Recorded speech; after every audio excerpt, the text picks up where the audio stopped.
This is factoring trinomials when a is not 1. Now, when we talk about this topic in Algebra 2, we tell the story of kidnapping. It's called the kidnapping method, or for some of you, I call it the unconventional method. The first step to factoring, always, always, always, is to look for the greatest common factor. So we have this expression, 3b cubed minus 5b squared plus 2b. So I asked myself, is there a real GCF and will he come on out? Well, all three of these terms, they don't have a coefficient that would be a greatest common factor, but they do all have the letter b.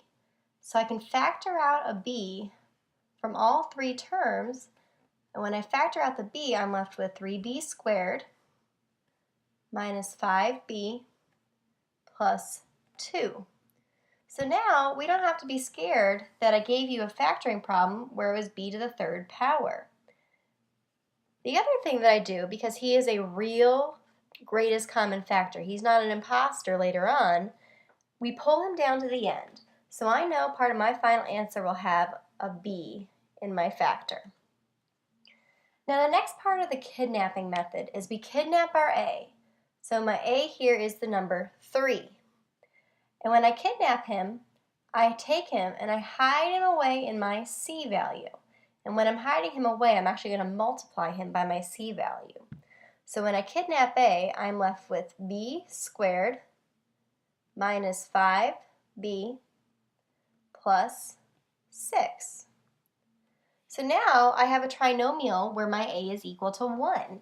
And we all know how to handle these types of problems, because now the next step is trying to figure out what multiplies to be our c value but adds to be our b value. So it multiplies to be our last term but adds to be our middle term. So in this case, we know that 3 and 2 multiply to be negative 6. However, positive 3 and positive 2 do not add up to be negative 5. So when I set up my parentheses, I have my initial b's, and I'm leaving a space for what multiplies to be positive 6 and adds to be negative 5. That was negative 3 and negative 2. The reason I have a b and a b is because b times b is b squared. So we now have b minus 3 times b minus 2.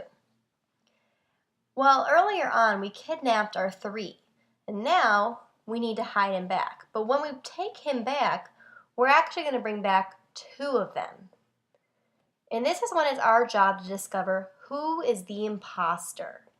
When we brought back one of them, and unfortunately we had to bring back 2 of them because one of them was a fake. And to determine who the fake is, we again will take the GCF. So I look in the first set of parentheses.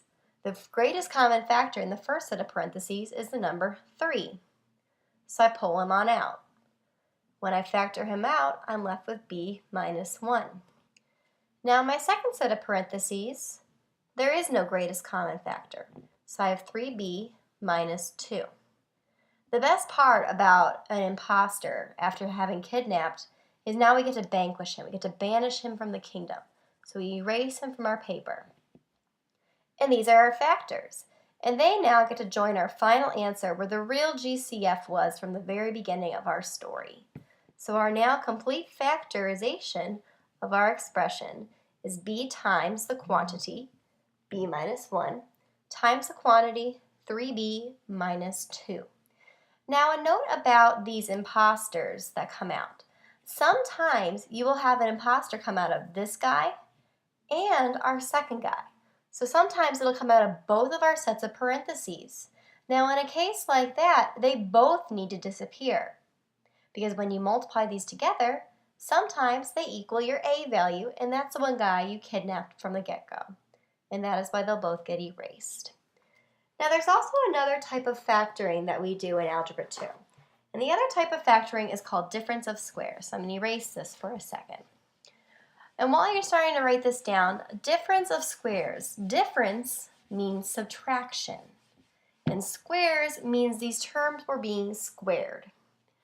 So a key to these types of expressions.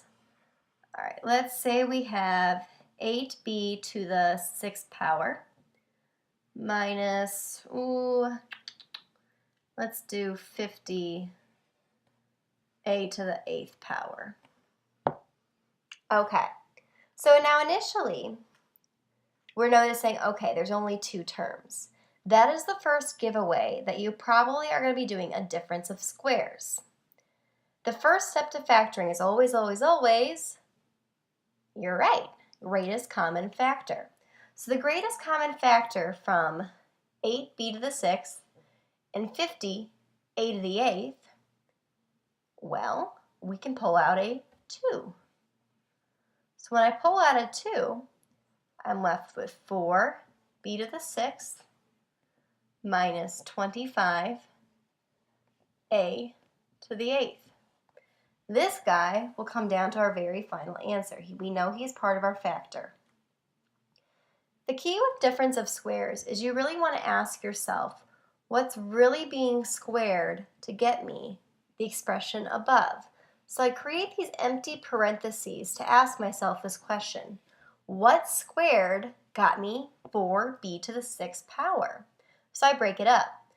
2 squared is 4, and b to the 3rd power squared is 6. Because when you are raising an expression to a power, and there's not addition or subtraction happening inside there, I can distribute this power into both parts, and then we multiply their exponents. Now the same goes in the second guy. What squared got me 25? Well, that would be 5. What squared got me a to the 8th power? Well, that would be a to the 4th power. This is considered my first term. This is considered my second term. The format for differences of squares is you have the first term plus the second term times the quantity, the first term minus the second term. So now I just can plug them in. We have 2b to the 3rd power plus 5a to the 4th power times 2b to the 3rd power minus 5a to the 4th power. And now it's completely factored. And from earlier on, we remember that we factored out a 2 from earlier. So this is the complete factorization of a difference of squares.